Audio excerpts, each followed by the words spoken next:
The chandeliers dripped gold light across marble floors, and the woman in the emerald dress moved through the crowd like she belonged nowhere near this kind of wealth. Lorenzo Caruso watched her from the balcony, champagne forgotten in his hand, chest tightening with something he hadn't felt in 15 years of calculated control. She wasn't supposed to be here. She wasn't supposed to make him feel like the floor had dropped out from under his empire. But when their eyes met across the ballroom, something ancient and impossible cracked open inside him. Hunger, need, the terrifying recognition that his carefully constructed world had just become irrelevant. Sometimes the most dangerous thing isn't the life we're born into, but the person who makes us want to walk away from it. True strength isn't about power or control. It's about choosing love even when everything you've built tells you not to. Remember, the bravest thing you can do is let someone see the real you. Please like, share, and subscribe. 3 hours earlier, Lorenzo had been standing in his penthouse office, staring at the problem his sister had created. "You need a date for the charity gala," Isabella said, arms crossed. "The Constantines will be there. The Russians. If you show up alone again, they'll think you're weak." "I don't care what they think. You should." Perception is everything in our world. Lorenzo's jaw tightened. His sister was right as usual. In the life they'd inherited, the territories, the legitimate businesses fronting for less legitimate ones, the network of debts and favors spanning 3 continents, appearances mattered more than truth. "I don't have time to find someone." "Then pay someone." Isabella dropped a folder on his desk. "Professional escorts. Discreet. Pick one." He'd flipped through the profiles with detached efficiency until Isabella pulled one out. "Not her," his sister said quietly. "Why not?" "Because she's not an escort. She's the housekeeper's daughter. Camille. She works in the East Wing." Lorenzo studied the photo. Dark skin, natural beauty, eyes that suggested intelligence and wariness in equal measure.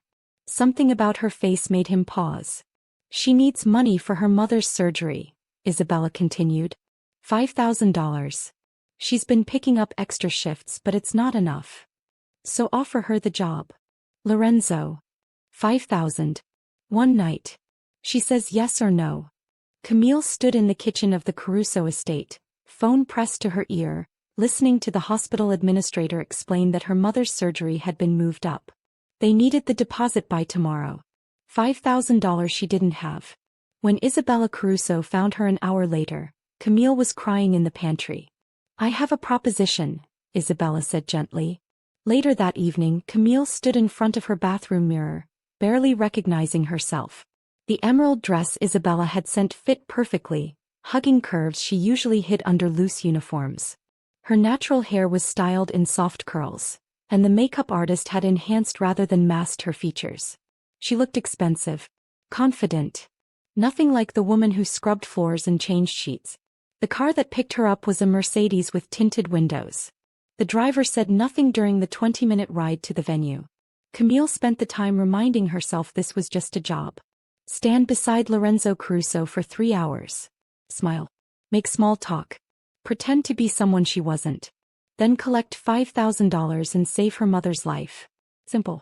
The gala was in a hotel ballroom that probably cost more to rent than Camille made in 5 years. Crystal and gold everywhere. Women in diamonds. Men in suits that cost more than cars. Lorenzo was waiting in a private room off the lobby. When she entered, he turned from the window. Camille's breath caught. She'd seen him around the estate, always at a distance, always surrounded by security or on his phone. But up close, Lorenzo Caruso was devastating. Tall, broad-shouldered, with dark hair touched with gray at the temples and eyes like black coffee. His face was all sharp angles and controlled intensity. The kind of man who made rooms go quiet when he entered. "Camille." His voice was deep, accented. "Thank you for coming. Thank you for the opportunity." Her voice came out steadier than she felt. He moved closer, studying her with an intensity that made her skin warm. "The dress suits you. Your sister has good taste." "She does." He was still looking at her like he was trying to solve a puzzle. "There are rules for tonight. Stay close to me. Don't speak to anyone unless I introduce you first. If anyone asks uncomfortable questions, deflect to me."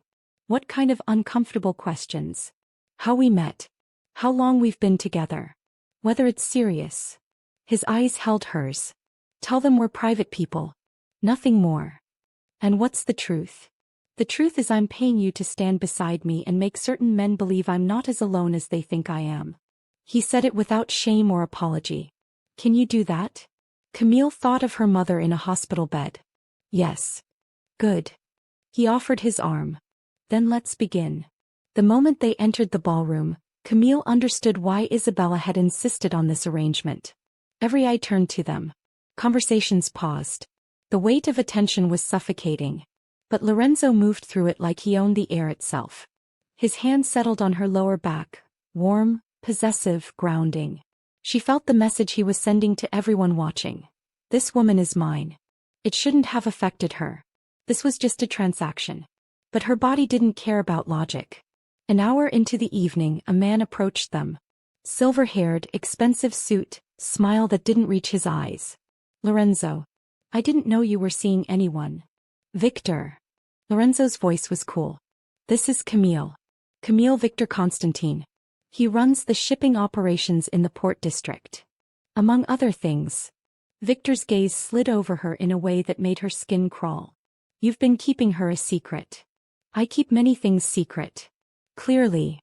Victor's smile sharpened. She's beautiful. Where did you find her? The question carried weight Camille didn't fully understand, but she felt Lorenzo's hand tighten on her waist. That's private, she said smoothly. Victor's eyebrows rose. She speaks. She does. Lorenzo's voice was silk over steel. And we're done with this conversation. He guided Camille away before Victor could respond. They spent the next hour circulating through the crowd. Lorenzo introduced her to dozens of people. Politicians, businessmen, women dripping in jewelry. Most were polite. Some were curious. A few looked at her with barely concealed disdain. Camille held her head high and played her part. But she noticed things. The way men watched Lorenzo with wariness. The careful distance people maintained. The subtle deference in every interaction. This wasn't just wealth. This was power. The kind that came with violence as its shadow. Near midnight they stepped onto a balcony for air. The city sprawled below them, glittering and cold. You're good at this, Lorenzo said quietly. At what? Pretending you belong in my world. Camille turned to face him. I don't belong in your world, Mr. Caruso. I'm just visiting. Something flickered in his eyes. Surprise maybe or respect. Lorenzo. Call me Lorenzo. That doesn't seem appropriate. Why not? Because after tonight I'll go back to cleaning your house and you'll go back to whatever it is you do. This, she gestured at the ballroom behind them, isn't real. No, he agreed. It's not. But he was looking at her like he wanted it to be. The moment that changed everything came just before 1 a.m. They were saying goodbye to the last group of guests when a younger man, handsome, charming with an easy smile, approached Camille directly. I'm Marco Vitelli, he said warmly. I don't think we've met. Camille. She shook his hand politely. You're with Lorenzo? Marco's tone suggested this was surprising. Yes. Lucky man.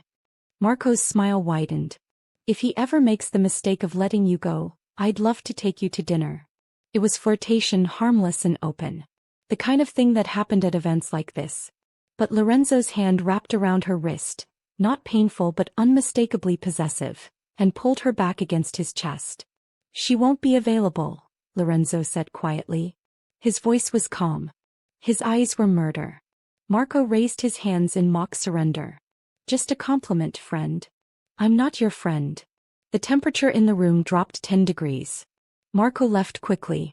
Camille felt Lorenzo's heart hammering against her back, felt the tension in every muscle. When she turned to look up at him, his face was a mask of barely controlled rage. We're leaving, he said. In the car, silence stretched between them like a living thing. Camille finally broke it. He touched you. He shook my hand. That's not. He wanted you. Lorenzo's voice was rough. He looked at you like you were available. Like you weren't standing beside me. I'm not actually yours, Lorenzo. This was a job. He turned to face her and the look in his eyes made her breath catch. Was it? The question hung in the air between them. Yes, Camille whispered. But the word felt like a lie. The next morning, Camille woke to find an envelope under her apartment door. Inside was a check for $5,000 and a note in elegant handwriting. Thank you for last night. Your mother's surgery is scheduled for Monday. All expenses have been covered. Oh. Her hands shook as she read it. He'd paid for everything. Not just her fee but her mother's surgery, the hospital stay, everything. Why? A few days later, Camille returned to work at the estate. She told herself things would go back to normal. She'd clean rooms, avoid Lorenzo, forget the way he'd looked at her on that balcony. But the universe had other plans. She was in the library, dusting shelves, when the door opened behind her. Camille. She turned to find Lorenzo standing in the doorway, jacket off, sleeves rolled up, looking exhausted and impossibly attractive. Mr. Crusoe. I didn't know you were home. It's Lorenzo. And I need to talk to you. Her heart started racing. About what? About the fact that I haven't stopped thinking about you since Saturday night. He moved closer, each step deliberate. About the fact that I've gone through my days in meetings and phone calls and negotiations, but all I can see is you in that dress. All I can hear is your voice. All I can think about is whether you felt what I felt. Camille backed against the bookshelf. I don't know what you're talking about. Yes, you do. He stopped just inches away, close enough that she could feel his body heat. Tell me I'm wrong. Tell me it was just a job and you felt nothing. She couldn't. The words wouldn't come. Camille. His hand came up to cup her face, thumb brushing her cheekbone. Tell me I'm alone in this. You're my employer, she whispered. That can change. You're dangerous. Not to you. Never to you. You don't even know me. Then let me. His forehead dropped to rest against hers. Let me know you. Every logical thought in her head screamed at her to step away. To protect herself from a man like this. A man whose world operated by rules she couldn't understand, whose power came with violence as its foundation. But her body betrayed her. Her hand came up to rest against his chest, feeling his heart racing beneath her palm. One dinner, he said softly. That's all I'm asking. If you feel nothing, I'll never bring this up again. You'll keep your job and we'll pretend this conversation never happened. And if I feel something, then we figure out what comes next. His eyes searched hers. Together. He should say no. She should protect her heart and her job and her safe, simple life. But when she opened her mouth, what came out was, okay. One dinner. The smile that crossed his face was devastating. That evening, a dress arrived at her apartment. Black silk this time, elegant and understated. No note. She didn't need one. The car picked her up at 7. Lorenzo had reserved an entire restaurant. Just the two of them and a small staff who appeared and disappeared like ghosts. This is excessive, Camille said, but she was smiling. I don't do anything halfway. He pulled out her chair. Especially not this. They talked for hours. He asked about her childhood, her mother, her dreams. She asked about Italy, his family, what it was like growing up in his world. He was surprisingly honest. About the violence he'd witnessed, the choices he'd had to make, the weight of responsibility he carried. I'm not a good man, he said at one point. I don't believe that. You should. His eyes were serious. I've done things that would horrify you. I've made decisions that cost lives. I've built everything I have on foundations of blood and fear. Then why are you telling me this? Because I need you to know what you're considering. If this, he gestured between them, becomes something real, you need to understand who I am. Camille set down her wine glass. Then let me tell you who I see. I see a man who paid for my mother's surgery when he didn't have to. A man who's been nothing but respectful to me. A man who runs an empire but makes time to have dinner with his housekeeper. You're more than my housekeeper. Am I? Yes. He reached across the table, taking her hand. From the moment I saw your picture, you've been more. Later, in the car, Lorenzo's driver took them to the waterfront. They walked along the pier, city lights reflecting on dark water. Tell me something you've never told anyone, Lorenzo said. Camille thought for a moment. I'm terrified of becoming my father. Why? Because he left. When things got hard, when my mother got sick the first time, he just disappeared. And I'm so afraid that I'll do the same thing. That when life gets difficult, I'll run instead of staying. Lorenzo stopped walking, turning to face her. You won't. How do you know? Because you're here. Because you didn't run from me even though you should have. Because you take extra shifts to save your mother, because you show up every day and do work that's beneath someone with your intelligence, because you stood beside me in a room full of predators and never flinched. His hands came up to frame her face. You're the bravest person I've ever met. Tears pricked her eyes. Lorenzo. I'm falling for you. The words were raw, honest. I know it's too soon. I know this is complicated. But I need you to know, this isn't a game to me. You're not a game to me. I'm scared, she whispered. Of what? Of this. Of you. Of how much I already feel when I barely know you. Then get to know me. He kissed her forehead, gentle and reverent. I'll wait. However long it takes, I'll wait. By the end of the week, Camille had accepted that what she felt for Lorenzo wasn't going away. If anything, it was growing stronger with every text message, every stolen conversation, every time she caught him watching her with that intense, focused attention that made her feel like the only person in his world. She'd moved from cleaning the East Wing to helping Isabella with administrative work. A promotion Lorenzo had insisted on, claiming she was wasted on housekeeping. He's obsessed with you, Isabella said one afternoon, not unkindly. I've never seen my brother like this. Like what? Happy. Distracted. Human. Isabella smiled. It's good for him. You're good for him. I don't know what I'm doing. None of us do. But I'll tell you this. Lorenzo doesn't do anything lightly. If he's pursuing you, it's because you matter. And if you matter to him, he'll move heaven and earth to keep you safe. The catalyst came 2 weeks after their first dinner. Camille had been working late in Lorenzo's home office, organizing files, when his business partner, a man named Luca, arrived for a meeting. Lorenzo had stepped out to take a phone call, leaving them alone. Luca was charming, funny, easy to talk to. When he asked about her relationship with Lorenzo, she'd answered honestly. We're figuring things out. He's lucky, Luca said. You seem like the kind of woman who could handle our world. I'm not sure I want to handle your world. Smart. Luca's smile was knowing. Men like us, we're not built for normal relationships. Too much blood on our hands. When Lorenzo returned, his eyes went immediately to the space between them. To the comfortable way Luca was leaning against the desk, smiling at Camille. Luca. We'll talk in the conference room. The change in his voice was subtle but unmistakable. Dismissive. After Luca left, Lorenzo closed the door. What did he say to you? Nothing. We were just talking. About what? Camille frowned. Why does it matter? Because he wants you. Lorenzo's voice was tight. Because every man who sees you wants you, and I have to watch them look at you like you're not mine. I'm not yours, Lorenzo. We've been on a few dates. That doesn't mean. Doesn't it? He moved closer, eyes blazing. Tell me you don't feel this. Tell me you don't think about me every night. Tell me your heart doesn't race when I walk into a room. She couldn't. Because all of it was true. That's what I thought. His hand slid into her hair, tilting her face up. So let me make this very clear. You are mine. Whether you're ready to admit it or not. Whether it makes sense or not. Or mine.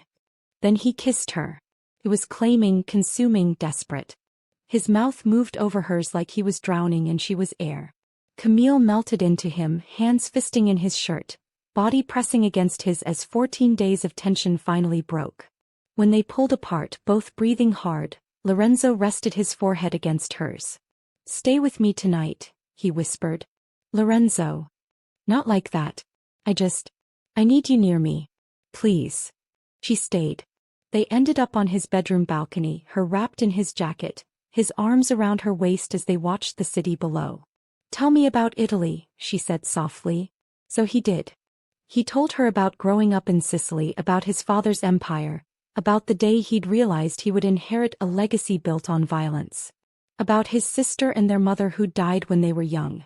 About the choices he'd made to survive. And then she told him about growing up with a single mother who worked 3 jobs, about her father leaving, about the fear that had shaped her entire life.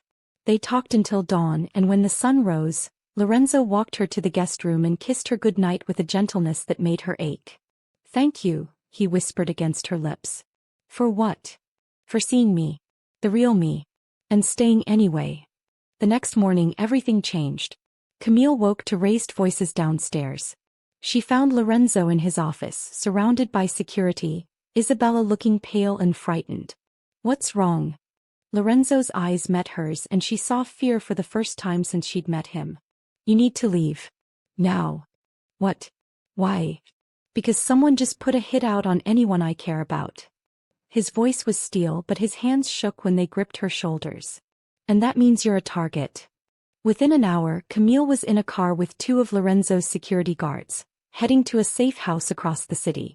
She'd barely had time to grab her phone before Lorenzo had pulled her into a crushing embrace and whispered, I'll fix this. I promise. The safe house was a luxury apartment in a building with armed security. Her guards, Marco and Vincent, were professional and silent. They checked every room, secured every entrance, then positioned themselves outside her door. Camille sat on the pristine white couch and tried to process what had just happened. Someone wanted her dead because of Lorenzo. Later that evening her phone rang. Lorenzo. Are you safe? Yes. Your men are very thorough. Good. He sounded exhausted. I'm sorry, Camille.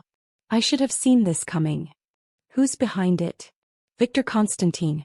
He's been trying to move into my territory for months. Apparently he decided the best way to hurt me was to go after what I care about. How does he even know about me?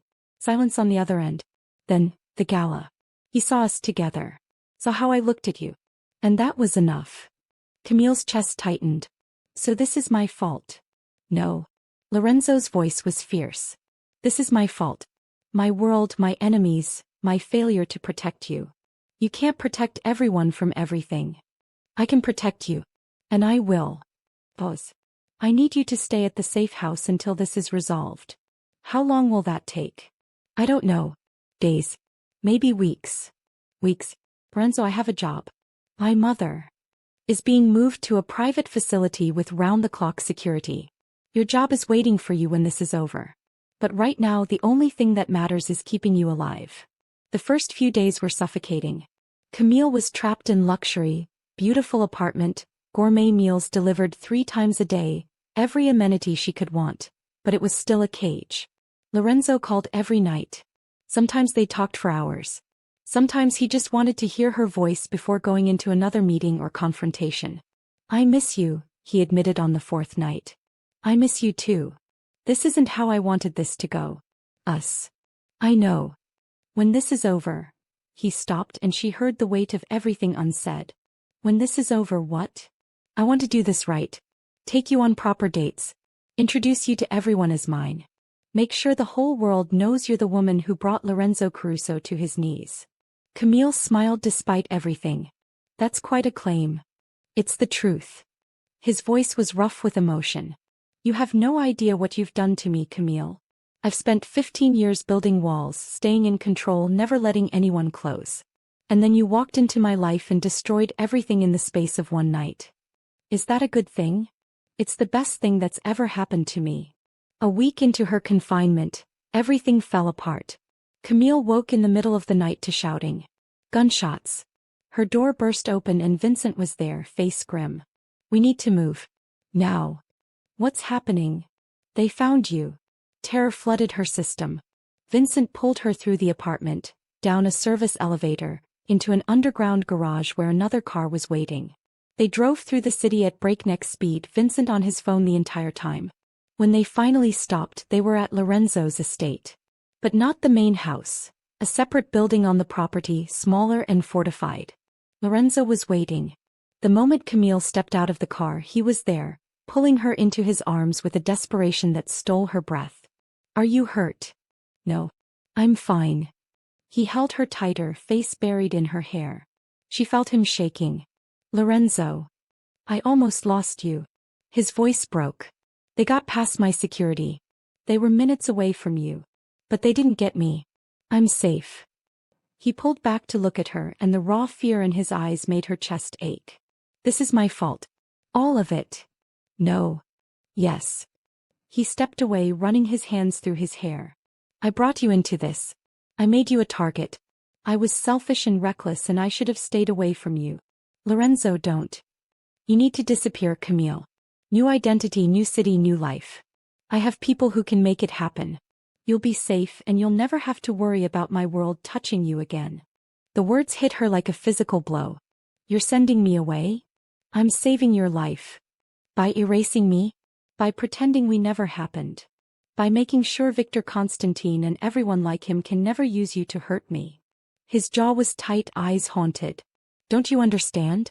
As long as you're connected to me, you'll never be safe. Camille felt something crack inside her chest. So that's it? You're done with me. I'm protecting you. You're abandoning me. The accusation hung between them. Just like my father did. Just like everyone does when things get hard. That's not fair. Isn't it? Tears burned her eyes. You said you were falling for me. You said I mattered. But the first time things get dangerous, you're pushing me away. Because I love you. The words exploded out of him, raw and desperate. Because I love you more than I've ever loved anything in my life, and I will not, watch you die because of me. Camille stared at him, heart pounding. You love me. Of course I love you. He looked wrecked. I've loved you since that first night. Since you stood beside me in that ballroom and looked at my world with clear eyes. Since you called me out for being excessive and told me you didn't belong in my life. Since you made me want to be something more than what I am. Then don't send me away. She moved closer, taking his face in her hands. Fight for me. Fight for us. I am fighting for you. That's what this is. No. Fighting for me would be keeping me close. Protecting me while we figure this out together. Fighting for me would be choosing us instead of choosing fear. Camille. Do you remember what you told me? That I'm the bravest person you've ever met. Her voice shook. Then let me be brave. Let me choose this. Let me choose you even knowing the risk. I can't. Yes, you can. She kissed him, pouring everything she felt into it. Love, fear, desperation, hope. When she pulled back, she whispered against his lips, I love you too. And I'm not going anywhere. For a moment she saw the war playing out behind his eyes. Then his control shattered. He kissed her like a drowning man, lifting her into his arms and carrying her inside. They made it to his bedroom before the world narrowed to just the two of them. Every touch was desperate, reverent, claiming. Lorenzo worshipped her body like she was sacred, whispering Italian prayers against her skin. Camille gave herself to him completely, every wall demolished, every defense abandoned. When they finally came together, it felt like inevitability. Like every moment since they'd met had been leading here. Afterward, wrapped in his arms, Camille felt something shift and settle deep in her chest. This was real. This was forever. I'm not letting you go, Lorenzo whispered against her hair. Good. Because I'm not leaving. But in the morning, doubt crept back in. Camille woke alone. She found Lorenzo in his office, surrounded by security reports and surveillance photos. He looked like he hadn't slept. Hey, she said softly. He looked up and the expression on his face made her stomach drop. Regret. Guilt. Pain. Last night was a mistake. The words were a knife to the chest. What? We shouldn't have. He couldn't even finish the sentence. You need to leave, Camille. Today. You said you loved me. I do. That's why you have to go. Stop pushing me away. Stop making this harder than it already is. He stood, eyes blazing. Don't you understand? They will kill you to get to me. And after last night, after what we did, you're even more of a target. Because now they'll know for certain that you're everything to me. So what was last night? A goodbye. His silence was answer enough. Camille felt her heart shatter. I can't believe you. You told me you were falling for me. You made me believe we had something real. And now you're just done. I'm trying to keep you alive. No. You're a coward. The accusation came out harsh and bitter. You're so afraid of losing me that you're choosing to push me away instead. Well, congratulations, Lorenzo. You win. I'm gone. She left before he could respond, before the tears could fall, before she could beg him to change his mind. The next morning, Camille was back in her apartment, ignoring the security detail Lorenzo had stationed outside her building. She'd called her mother, confirmed she was safe, then turned off her phone. She'd been a fool to think someone like Lorenzo Caruso could love someone like her. To think his world and hers could ever coexist. 3 days passed in a blur of numbness. Camille went through the motions, eating, sleeping, trying not to think about Lorenzo's hands on her skin or his voice saying he loved her. On the fourth day, Isabella showed up at her door. "He's going to do something stupid," Isabella said without preamble. "What are you talking about?" "My brother. He's planning to meet with Victor Constantine. Alone. To negotiate your safety." Camille's blood ran cold. "That's suicide." "I know. But he doesn't care. He's willing to give up everything. Territories, businesses, power, if it means Constantine leaves you alone." "Why are you telling me this?" "Because you're the only person who can stop him." Isabella's eyes were fierce. "He loves you, Camille. More than his empire, more than his reputation, more than his own life. And if you love him back, you need to go to him before he destroys everything." The meeting was set for midnight at an abandoned warehouse on the waterfront. Camille arrived an hour early, slipping past security using access codes Isabella had provided. She found Lorenzo alone in the center of the massive space, checking his weapon with mechanical efficiency. "What are you doing here?" His voice was hard. "Stopping you from making the biggest mistake of your life." "This isn't your concern." "Like hell it's not." She walked toward him, fear and fury warring in her chest. "You're willing to die for me, but you won't live for me? If I live, you're still a target. This is the only way." "No. This is you being a martyr because you're too afraid to fight for us." "I am fighting for you." "Then do it with me beside you." Her voice echoed in the empty space. "Stop trying to protect me by destroying yourself.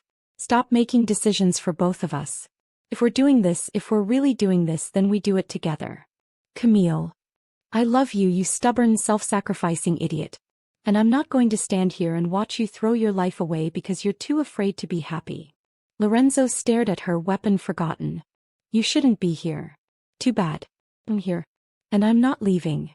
This is dangerous. Everything about you is dangerous. But I choose you anyway." She closed the distance between them, taking his face in her hands. "So here's what's going to happen. We're going to face Constantine together. We're going to negotiate from a position of strength. Both of us. And then we're going to go home and build a life that's ours, not his, not anyone else's." "You're insane." "I'm in love." "Same thing." For the first time in days, Lorenzo smiled. Then he kissed her, deep and claiming and full of promise.